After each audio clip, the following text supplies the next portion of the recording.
Time is running out to stop climate disaster and temperatures rising. This is a last chance saloon. 1.5 to stay alive is not a hollow slogan. It is a matter of survival. Human activities are responsible for climate change. This is really what Glasgow is about, the last best hope to do what scientists tell us we must do. Since our time is running out, we have decided to take action. COP26 in Glasgow. We have what may be our last opportunity to make this step change. The Glasgow COP26 summit is the turning point for humanity. COP26 Glasgow, a conference with the power to save the world. A last chance, a long time in the making. See this guy? In 1886, he was the first to flag the idea that all that industrial revolution business would raise the Earth's temperature. Around 100 years later, the world finally decided to do something about it. Conference President and German Environment Minister Angela Merkel outlined their mission to halt global warming.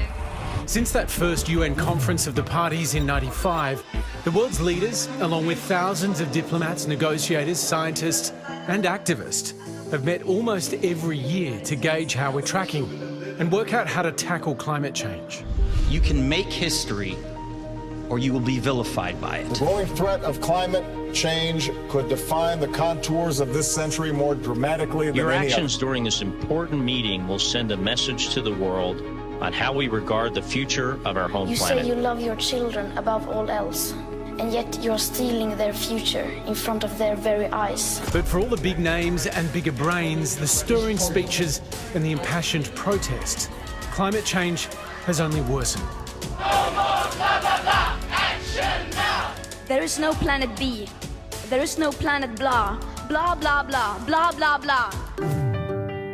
COP has achieved some big things, though. Two big things, to be precise.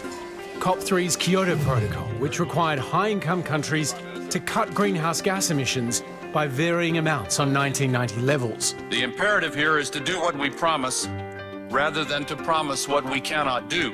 And COP21's Paris Agreement, which saw world leaders go even further, agreeing to limit global warming to less than 2 degrees, preferably to 1.5 degrees. This is the moment we finally determined we would save our planet.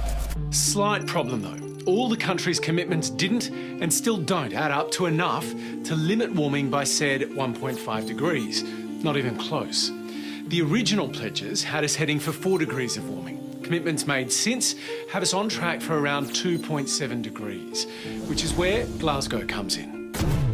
Every 5 years, nations are expected to amp up their climate commitments to close that gap to 1.5. And this is one of those years. COP26 is not a photo op, nor a talking shop. It must be the forum where we put the world on track to deliver on climate. COP26's UK hosts say that for Glasgow to be a success, that gap must be closed now. And that means much more than a commitment to net zero by 2050, but to 2030 reduction targets that collectively add up to 45%. Basically, we need to almost halve our carbon emissions in less than 10 years. It's time for humanity to grow up.